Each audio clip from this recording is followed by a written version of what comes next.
asalaamaaleykum wa rahmatulah wa barakaatu mbokk yi maa ngi leen nuyu di leen ziar di leen di wax benn mbir maa ngi bëgg na ngeen déglu ma bu baax di ñëw tey indi leen benn secret bu am solo boo xam ne maa ngi déggal bépp doomu aadama muy góor muy jigéen muy mag muy ndaw nga di ko def ndax dañoo toll si jamono joo xam ne yàqu-yàqu yu bari na da ngay toog di dund ay jafe-jafe moo xam si côté am-am moo xam si côté diggante moo xam si côté wërsëg moo xam si côté lu mënti doon. kon maa ngi leen di déggal ngeen bàyyi xel secret bi ma leen di jox te itam ngeen di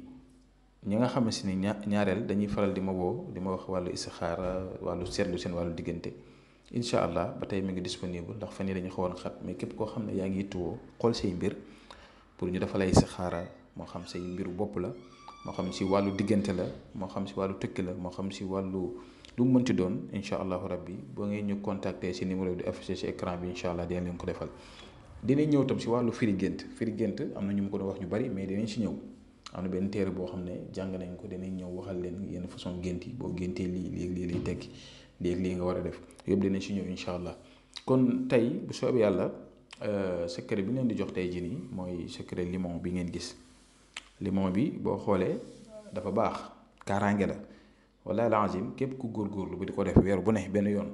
jàppal ne di nga mucc si làmmiñu nit ñi si bëtu nit ñi si yéeni nit ñu soxor ñi nit ñi añaan ñi nit ñi nga xam ne duñ bëgg nga am dara nit ñi nga xamante ni ñaareel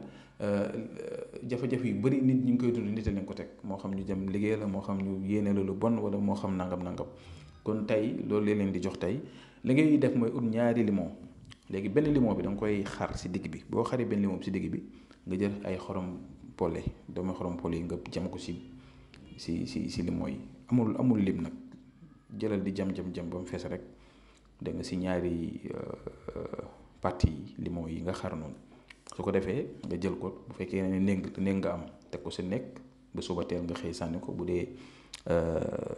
kër nga am teg ko sa buntu kër wala fenn si kër gi boo xëyee sànni ko wala nga bàyyi ko fa rek bu la neexee bàyyi ko fa ba mu xaw a yàqu wala ba mu wow nga jël sànni ko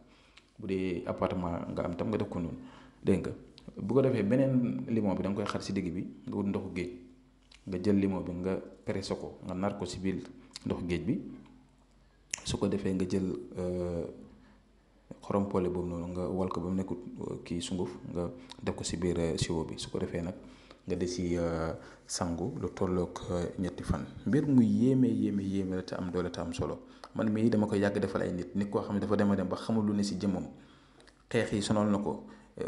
lu mu yaakaar mu tas lu mu dugg du sotti diggante yi nekk mi métti di doy waar ñu ci gën a bëri am na beneen façon bu ma leen koy liggéeyal ci genre limon ak xorom pole kon bii man mi leen ko jox xam naa li muy jëriñ te xam naa doole jum am kon def leen ko ñu ngi yem fi di leen jox di daje suba jàmm asalaamaaleykum wa rahmatullah wa barakaatu.